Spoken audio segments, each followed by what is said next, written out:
Hi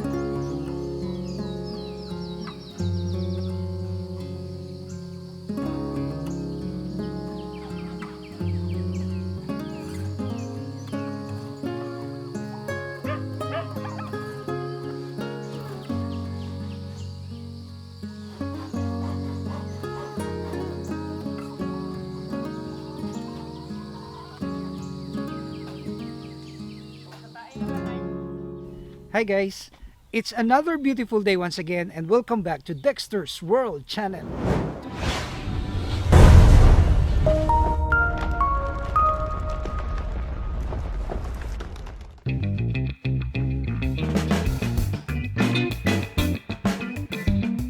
Today my heart is overwhelming with excitement and joy because just this morning we were able to buy 2 female goats and 1 male goat. And I named the male goat as Hercules as you have suggested, and the other 2 ladies, I named them Joyce Cat and Mary Page. That's the name of our subscribers, our avid fan here in our channel. And another thing that I was so happy about is the birth of the 5 kits of our rabbits. It's the first time that a doe delivered babies here in the farm. And I was actually ill prepared about this because I was not able to prepare the nesting box. But this doe is patient enough to deliver babies in just the plastic container that I provided her. So this is one of the things that I'm so happy about. And another thing is that our 50 newly hatched chicks are now gaining their weight. They are already big now, and some of them are already very active. And another thing is that we have improved so much our rabbit hatch. Well, I am really fast tracking these cages of our rabbits because some of them, the first batch, are already breeders. And they are now capable of delivering their babies. They are already adults. So that's the thing that I have in mind. I have to fast track this one for us to be able to massively produce our rabbits.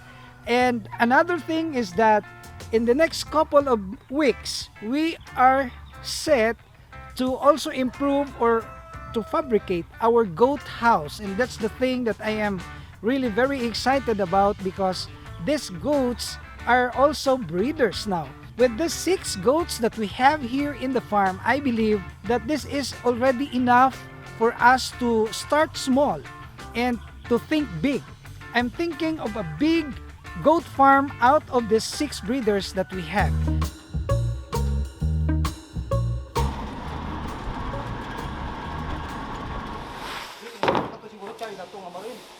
So finally we are here at some wood. I don't know what's the, but this is known to be the supplier of several types of plywood and even other materials. We bought this marine plywood. This is more thicker than the ordinary plywood, and also I believe that this is more durable than using this ordinary one. That is why I said we really had spent a lot of money for the completion of this rabbit hutch.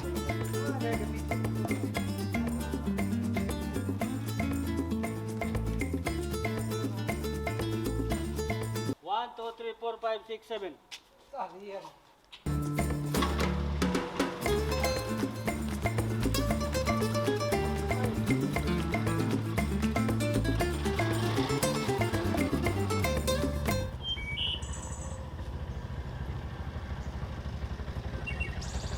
This is what they call hard labor, guys.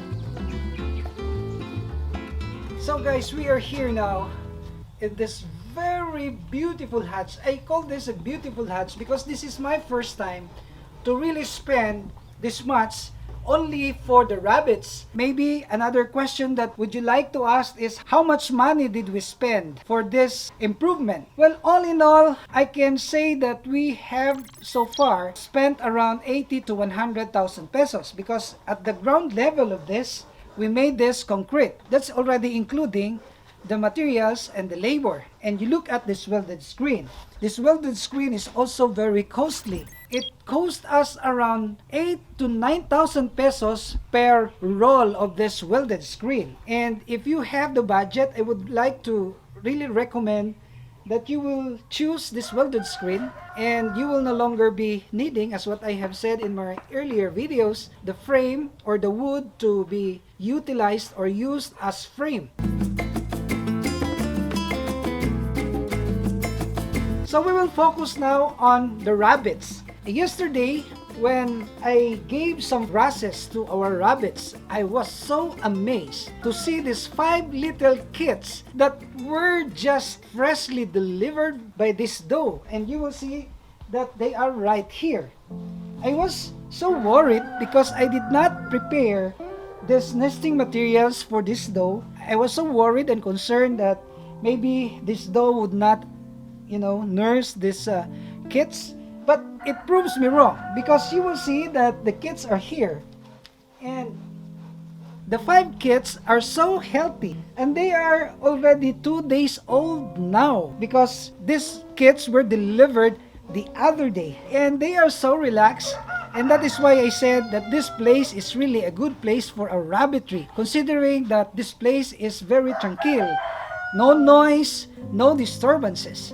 So this is one of the important consideration when you are going to decide to engage in this kind of farming. We will put our rabbits in a place where there is no disturbance.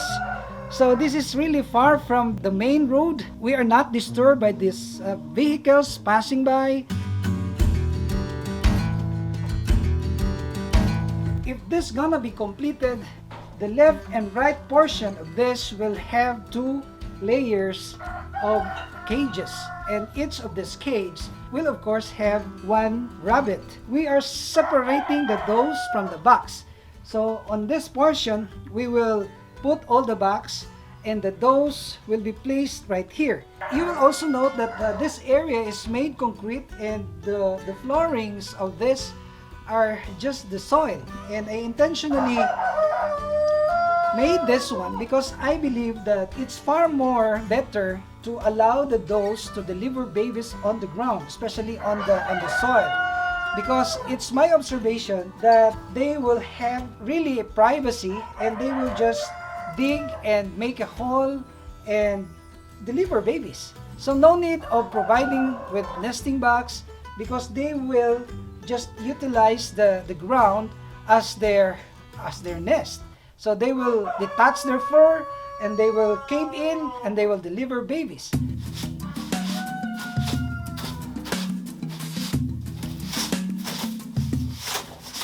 And another question that you may ask, Dexter, you're using the plywood. Will this last long? Because the urine of these rabbits really are very acidic.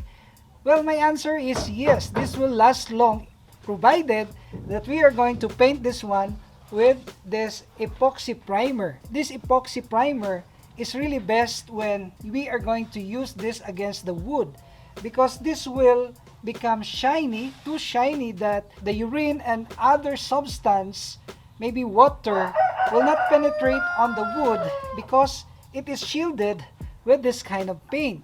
So this is a proven thing, that if we are going to use the epoxy primer instead of using the ordinary enamel paint, our wood would really last long. So now, my task today is to paint all this so that we can transfer now our rabbits, because we are expecting that there are 5 does that will deliver babies for this month of July.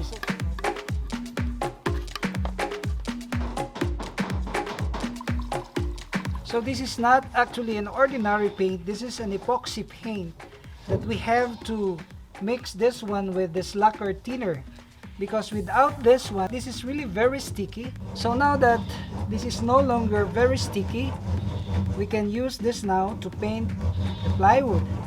But before that, we will mix the catalyst. Okay.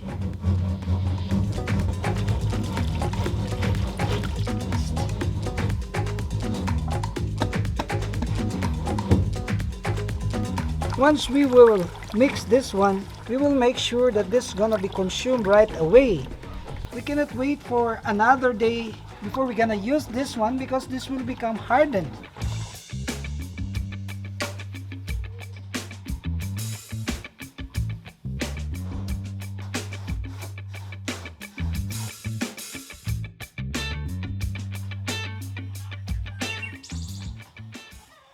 So guys, we have just done the primary coating, the first coating, which is epoxy primer, and the next step that we're gonna do is to fix the joints of this plywood.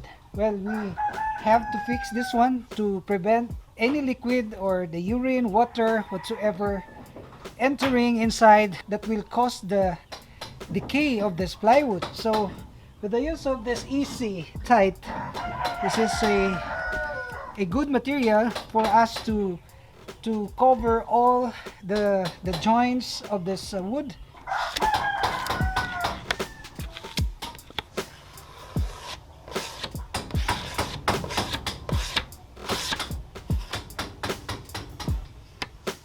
Using this method, I think this material will really last long because we are already covering the joints where the urine and other liquids could pass through. Since we are starting to fix the joints, we can also now start the painting of the second coating. This is the ordinary paint of wood, which is called the enamel. I use the brand Easy Coat, the cheapest in the market.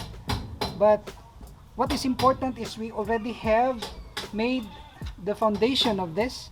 We already have initiated the first coating, which is the foundation, and I'm sure that this will really last long.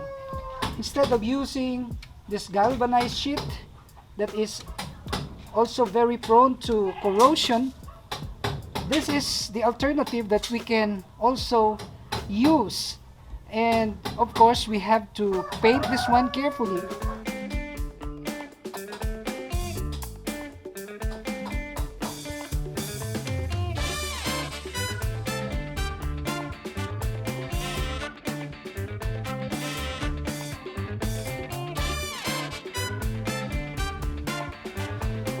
So guys, please look at what we have done. We are actually working so hard for this rabbit hatch to be completed. And this portion is almost done. Actually, Nil is really doing his job to just be able to complete this one because I am really very excited now to place all these cages right here. So we estimated that this hatch will be able to accommodate 100 heads of these rabbits, and all of these are breeders. So you will imagine in the next couple of months from now, we're gonna be counting lots of kits from these rabbit breeders that we have here.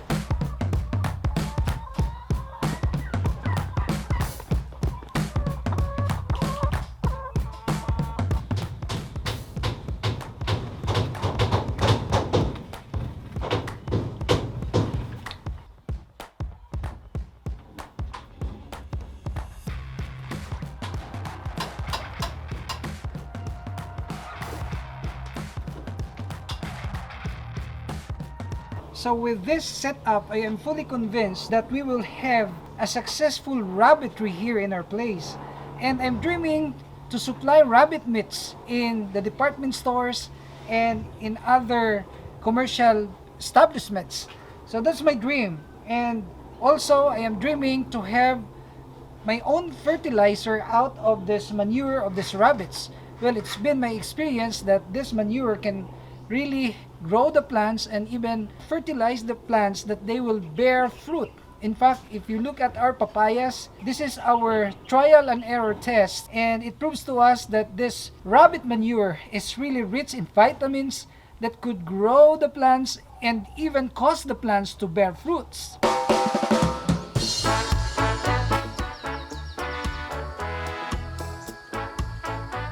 I would like get to meet the new members of this family. We have here the Hercules, right there. We have Joyce Cut and Mary Page. So these are our new members of the family, and please welcome them. And today we will give them their dewormer, because I believe that they really have the parasites in their tummy. We are going to deworm Rambo.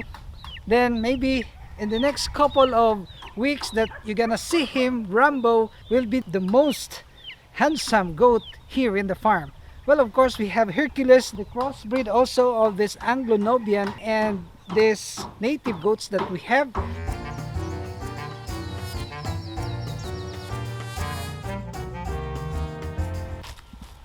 I named her Joyce, and you will see that Joyce is still very young, but she's thin actually. In the next couple of days, I believe that Joyce will really recover and will become very fat. And of course, we have here Hercules. Hello, come on, Hercules. Don't be afraid. Okay, that's it. You look at the ears. Hercules is 60% Anglo-Nubian and 40% native. But you look at the ears, you will see he is so handsome. But he is only 6 months old. You see this one? Very young. He cannot breed yet, but maybe 1 year after we will be able to see babies of Hercules. See that? Okay.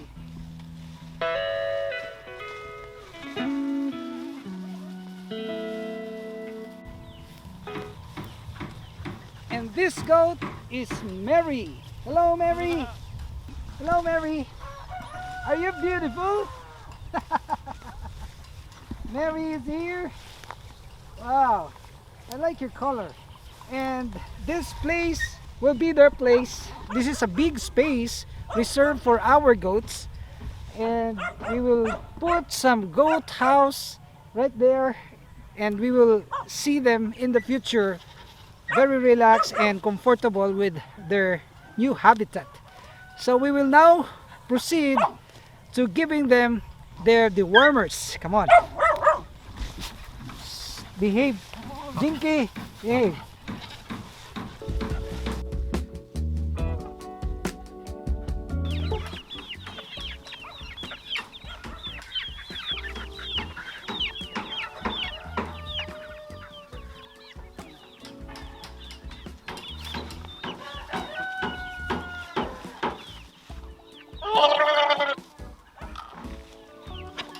Okay, that's good.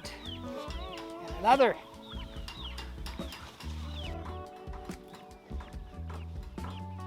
Is 1 ml per 10 kilos. So since this goat weighs 30 kilos, so we will give 3 ml. So this one is 25 kilos, so we will give Rambo 2.5 ml. But we will mix that with water.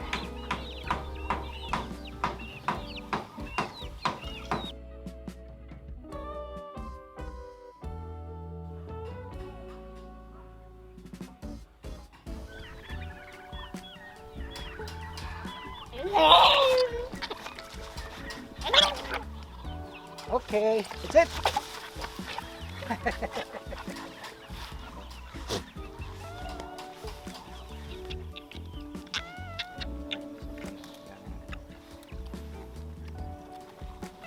Delicious.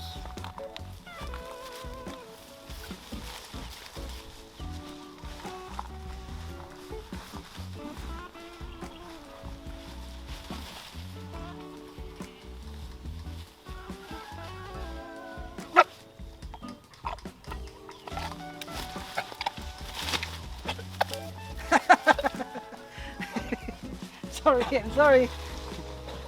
We are preparing these goats for the breeding season. This dewormer is a tested and proven medicine which I availed from our government, from the Department of Agriculture. And we were instructed to put this inside in a small bottle and force them to drink this dewormer together with a small amount of water, and that's the procedure. So we will do the last deworming to Joyce. So come on, this is the last, and we expect that they will really have good appetite after all these parasites in their bodies are killed. So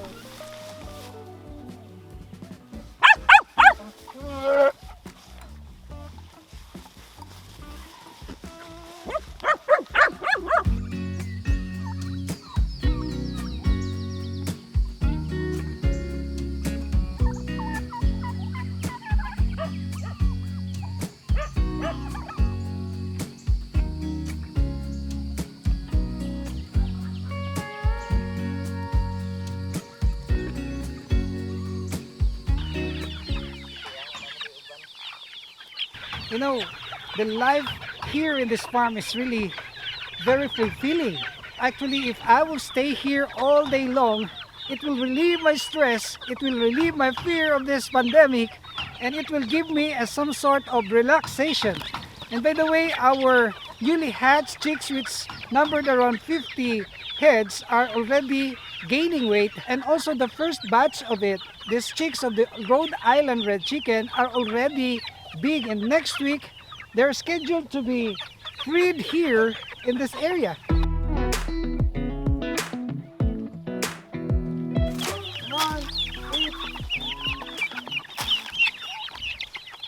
I segregated this turkey because they are competing with the chickens over their food. You know, this turkey cannot compete with the chickens because the chickens are more active.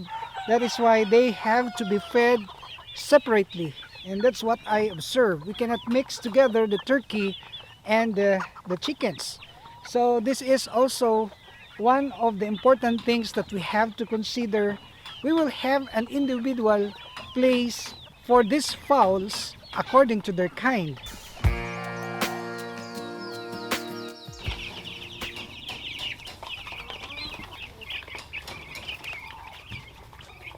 These are the first batch of our hatch, and we just tried if these young eggs could be successfully hatched in the incubator, but it proves to us that yes, it can. So that's why we proceeded to, placing all the eggs inside the incubator. So this is one of our dream, to produce some 3,000 layers here in this farm. And that's gonna be an ambitious and very big dream for me, but I will keep on dreaming because I believe that if you have the guts, the courage, and of course the perseverance, you will be able to get your dreams. You know, the simple life here in this farm is beyond compare. I would rather be in this farm rather than in any places because my life will be fulfilled, and I feel complete if I can relate to these dogs, to these farm animals. That's the thing that we can share with you so far. I hope you will continue to like and share our videos. And if you are new to this channel, please subscribe so that you will be notified of our future uploads. We are regularly uploading videos to this channel, only here at Dextersworld.